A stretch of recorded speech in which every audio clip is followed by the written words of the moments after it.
Gente, só uma... Eu esqueci de fazer referência a duas representações aqui que eu acho importante fazer, que é a Heloísa Alves, da Coordenação Estadual de Políticas de Diversidade Sexual do Estado de São Paulo, e ao Cássio Rodrigo, da Cultura de Gêneros e Etnias da Secretaria de Cultura do Estado de São Paulo. E eu fiz questão de fazer essa referência, mesmo que tardia, porque eu tenho uma convicção de que direitos humanos, ou a gente extrapola a questão partidária, né, e a gente, né, consegue construir, através da unidade, essa agenda, ou a gente não vai conseguir ela avançar na cidade de São Paulo. Então, é fundamental que Estado, município e governo federal consigam avançar cada vez mais nessa agenda de direitos humanos da cidade de São Paulo. Também aproveito para fazer uma referência a Vanessa Alves, da coordenadora do Núcleo de Combate à Discriminação e Preconceito da Defensoria Pública. Tá? Obrigado. Boa noite, gente. Nossa, nem ouvi boa noite, tá assim. Obrigada, para que eu estou me concentrando. Para quem não sabe, eu sou homossexual, sei que não parece. Bem, eu sou o Bill, conhecido como Bill da Pizza, as pessoas me chamam Bill da Pizza. Para quem não conhece, eu tinha uma barraca de pizza lá no Autorama. Suponho que ninguém conheça o Autorama aqui. Eu sinto que o Autorama sempre foi abandonado, na verdade. Me perdoe quem achar que não, mas eu acho que o Autorama sempre foi abandonado pela Prefeitura de São Paulo. É um espaço que existe de convivência LGBT, e aí eu já começo com crítica, né? Não me acham chatos, mas eu me sinto na obrigação de falar sobre o Autorama, porque as pessoas me cobram muito em relação ao Autorama. Até porque eu fiquei lá 5 anos trabalhando, então as pessoas me veem como referência lá do Autorama. Então eu sinto que é um espaço abandonado pela Prefeitura, é um espaço que existe, é conhecido internacionalmente. Então, eu quero deixar aqui registrado que há necessidade de se retomar a questão do Autorama. Tá? Lá não tem, milhares de pessoas passam no Autorama, não temos banheiros públicos naquele espaço. Então, como que é um espaço da população, se nem banheiro público tem? Né? Então, eu acho que é o mínimo que tinha que ter naquele espaço era banheiro público, e eu acho que está na hora de parar de fazer vistas grossas para o Autorama. Então, eu tinha que falar sobre o Autorama. Oi? Viva o Autorama, exatamente. Bem, eu quero dizer que eu tive no início, quando a CADES foi formada, foi criada, eu estava lá no Autorama, inclusive, né? Cássio apareceu lá, era o coordenador. Você foi o primeiro não, né, Cássio? E aí ele apareceu lá, e eu já trabalhava lá, e nós começamos a divulgar a CADES. Quando eu vi que a CADES foi criada, me deu uma esperança, sabe, uma luz no fim do túnel, porque eu falei, nossa, apareceu alguma coisa na Prefeitura de São Paulo que vai poder fazer alguma coisa por essa população. E eu fiquei muito contente e comecei a divulgar a CADES lá no Autorama. Fizemos, inclusive, várias ações na periferia de São Paulo, nas regiões longe do centro, que as pessoas não gostam mais de chamar de periferia. Enfim, eu chamo. E era um projeto, não é projeto, chamado Diversidade nas Praças, como chama? É projeto? É um projeto chamado Diversidade nas Praças, da CADES, que levava a diversidade para a periferia de São Paulo. Então, nós fizemos shows em Sapopemba, Palheireiros, que até hoje não consegui falar. Enfim, todas... não consigo. Todas as regiões, não consigo, gato. Então, eu acho muito importante, quero deixar registrado também, tá, Júlia, sobre a questão da diversidade nas praças, que eu não sei se ainda existe. Então, eu acho esse projeto muito importante. Primeiro, por quê? Até anotei aqui, estou fazendo a linha assim, tipo, aprendendo a anotar as coisas.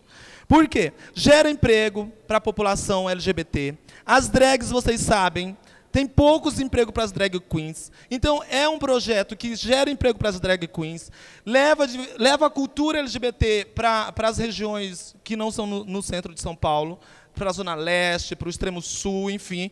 E eu acho muito importante. Então, eu estou querendo deixar registrado aqui também a questão de diversidade nas praças, que eu acho que seria muito bacana a CADES retomar. Então, eu quero rapidinho só chamar o pessoal. Eu estou com a voz rouca assim, porque, na verdade, no sábado passado, nós fizemos um ato contra o Feliciano. Na verdade, quero deixar claro aqui, registrado, e eu acho que todos aqui sabem, não é contra a religião de ninguém, não é contra a fé de ninguém. Nós estamos contra um cidadão que, ao contrário do secretário, que tem uma vasta experiência na questão dos direitos humanos, secretário, na verdade, quem assumiu na Comissão dos Direitos Humanos, a gente sabe que não tem nada a ver com os direitos humanos. Então, nós, como sociedade civil, movimento organizado da sociedade civil, fomos lá, é um ato apartidário, fomos fazer esse protesto na Paulista, descemos a Consolação até a Praça Roosevelt.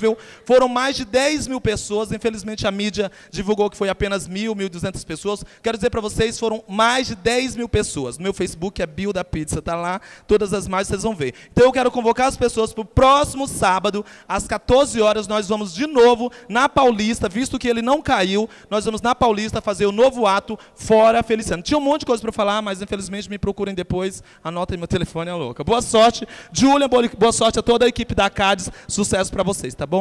Boa noite. Boa noite a todas e todos. Sou Pauliotti, advogado do GADVS, o Grupo de Advogados pela Diversidade Sexual, e estive secretário no Centro de Combate à Homofobia na Prefeitura pelo último ano e meio, né? Saí agora no final de janeiro. O que eu queria destacar, secretário, na minha questão da área jurídica, é um problema que eu identifiquei que eu acho que tem que ser tratado. O decreto do CCH, o 52652, de 2011, ele institucionalizou o centro, ele já existe desde 2006, foi criado com um convênio com a Presidência da República e depois a Prefeitura assumiu ele integralmente, mas ele prevê 2 advogados para o CCH, o Centro de Combate à Homofobia. Só que isso nunca aconteceu. Na verdade, o advogado da CADES, e na verdade nem a CADES tem advogado, sempre foi um cargo emprestado de outra secretaria, então o advogado da CADES ele sempre tinha que se dividir entre a Coordenadoria de Diversidade, um órgão mais preventivo de advocacy político, e o CCH, que atende vítimas de homofobia e transfobia, dá orientação jurídica, e desde sempre fez denúncias, é o que me consta, representou essas vítimas nos processos da Lei Estadual Anti-Homofobia, que é a Lei Estadual 10948. Então, eu estou destacando isso porque, então, precisa preencher essas 2 vagas de 2 advogados só para o CCH, no mínimo 1 num primeiro momento, para que seja possível dar um atendimento minimamente rápido, efetivo, para a população LGBT. E uma outra coisa, existe na CADES, aí, o fato de eu ter trabalhado lá, eu sei de algumas coisas, tem um processo administrativo para renovar um termo de parceria, que vai ser agora convênio sem transferências de recursos, entre a Prefeitura, a Defensoria Pública e o Governo do Estado, para dar efetividade a essa lei. Nesse processo, eu coloquei no plano de trabalho e na minuta de convênio aquilo que sempre acontecia, que o advogado do CCH, ou advogada, pode representar a vítima nos processos da lei anti-homofobia. A procuradora municipal, salvo engano, que se aposentou no fim do ano, deu um parecer contrário. Ela falou que o decreto do CCH não permitiria que o advogado fizesse essa representação. Com todo respeito, a procuradora, que eu muito respeito, eu conheço pessoalmente, é completamente equivocada. Tá? É indefensável que você interprete um decreto que diz que o CCH, o advogado do CCH, vai garantir apoio jurídico a vítimas de discriminação por orientação sexual e identidade de gênero que precisem desse apoio, é indefensável se falar que o decreto não autoriza. Ela fez uma interpretação restritiva, ela diminuiu a abrangência do decreto. Mas ela é procuradora municipal e eu era um reles advogado contratado. Então, eu fiz, na época, no final do ano passado, um parecer que eu gostaria de lhe entregar, falando por que a procuradora está errada. Então, seria uma visão de direito administrativo secretário de século XIX, de século XIV, quando eu estou irritado para falar. Então, muito superada de que o Estado não poderia agir, interferir na sociedade para garantir, para combater as discriminações sociais. Eu só vou terminar, que meu tempo já está acabando, porque algumas pessoas me falam, mas é o interesse particular da vítima, como que um advogado da prefeitura vai fazer isso? A gente tem um interesse público de combater a homofobia. O próprio Centro de Combate à Homofobia serve para isso. Então, o interesse público e o interesse particular de punir o homofóbico coincidem. Então, o parecer trata de diversas outras questões, que essas são basicamente as principais, e eu queria destacar isso, né? O município tem o dever de garantir uma proteção eficiente à sua população, às suas minorias e grupos estigmatizados. Então, você não permitir o advogado do CCH fazer isso, o CCH vai virar um mero despachante de casos para a Defensoria Pública e para outros órgãos. As vítimas já vêm para o CCH de outros lugares, o CRD, o Centro de Referência da Diversidade. Então, o CCH já é o segundo, terceiro órgão que elas vão. Se eu for encaminhar para a Defensoria Pública, a pessoa vai desistir de levar adiante. E muitas já desistem só de fazer isso. Então, você vai prejudicar. Juristas, constitucionalistas que eu conversei também acham absurdo esse parecer da procuradora. Então, como o senhor pode, por seu livre convencimento, mudar de opinião, esse é o meu apelo. Advogados específicos para o CCH e não acolher esse parecer da Procuradora Municipal que vai causar problemas seríssimos para a população LGBT. O caso da Henrique Schaumann, eu fiz a denúncia pelo CCH. Continuo como advogado dele, porque ele me procurou antes, mas o CCH tem que pegar pelo menos estes casos. O que acontece na Henrique Schaumann, imagina a travesti, negra, lésbica, pobre, na favela. Então, a gente tem que garantir um mínimo de estrutura. Era isso, desculpa ultrapassar. Muito obrigado. Oi, gente, boa noite. É um orgulho estar aqui, é um prazer. Aqui a gente trouxe um material para que o nosso secretário se fique bem informado da questão LGBT. A gente fica muito feliz, tanto com a indicação do Rogério como do Julian, que foi uma batalha juntamente com a construção desse programa de governo. Então, é muito bom a gente ver aqui todas, ou boa parte dos nossos militantes, do nosso núcleo daqui da capital, mas ver também toda a outra gama de militância, de outros partidos, de outros grupos, sem grupos, pessoas que vieram porque não estão ligadas à política, mas têm o interesse em debater isso.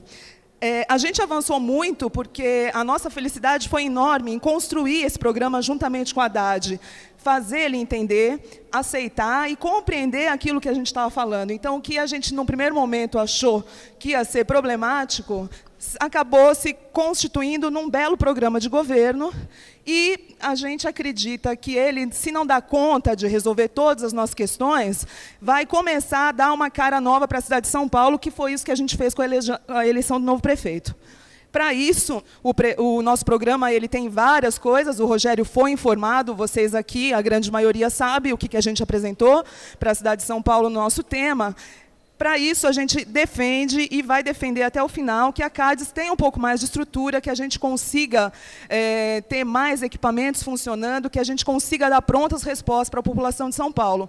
E uma cidade como São Paulo, é necessário que a CADES tenha mais pessoal, que a CADES tenha como adentrar pela cidade afora, sair da região central, tanto nos debates, como também nas coisas que a gente vai propor, né? Tem viado, sapatão, travesti, trans, em todos os lugares da cidade de São Paulo, talvez até mais na periferia do que no centro. É uma questão de visibilidade maior ou menor, depende da região. Então, aqui, o que o PT tem a dizer nesse momento é que nós vamos trabalhar para que o Estado tenha força e para que a Prefeitura tenha como investir no nosso programa, que foi construído democraticamente e que foi com o aval do prefeito que a gente chegou até aqui. Obrigada, boa noite. Boa noite, secretário. Estive na sua posse. Obrigada. Primeira vez que a gente pode conversar. Eu trouxe um projeto, eu já conversei com o Júlia, já tem até quem pode pagar o projeto, né? Porque a gente não tem dinheiro, né, Júlia? Então, a gente já está aí o projeto e o patrocinador. Dentro da gestão pública, secretário, nós temos algumas verbas que as concessionárias são obrigadas a fazer, a dar para a questão social. Então, essa empresa, que é a Inova, ela tem 1,89 do valor do contrato da limpeza. E eles estão pegando as travestis para trabalhar na varrição. Então, para nós, é uma coisa boa, né, Julian? Porque elas têm carteira assinada, tem todo um trabalho de saúde, elas podem sair para fazer a parte de hormonoterapia. Houve uma sensibilização dentro da empresa e elas estão trabalhando na varrição no centro de São Paulo, e principalmente no Largo do Aroche e nos espaços onde são LGBTs. é um projeto de sensibilização, onde as meninas podem trabalhar tanto nessa empresa como catadoras. Porque nós identificamos, na minha pesquisa, muitas meninas com baixíssima escolaridade. Então, isso é uma coisa que o Julian já colocou para nós, né? Da questão da baixa escolaridade. Então, elas não têm onde trabalhar. Então, tem a Recifran, que é um equipamento, onde já tem algumas travestis, tem um menino que é sociólogo, uma antropóloga, uma psicóloga, onde elas podem fazer e trabalhar, daí elas vão para o hotel social e conseguem sair. Esse daqui é um convite para uma peça, que é a 10.48, tá? Que está acontecendo, que a professora Carla vai dar uma palestra no dia 31. Tá aqui. Tá bom? Muito obrigada. Bem, boa noite a todas e todos. Eu sou o Dário, sou militante do movimento LGBT e militante do setorial LGBT do PSOL.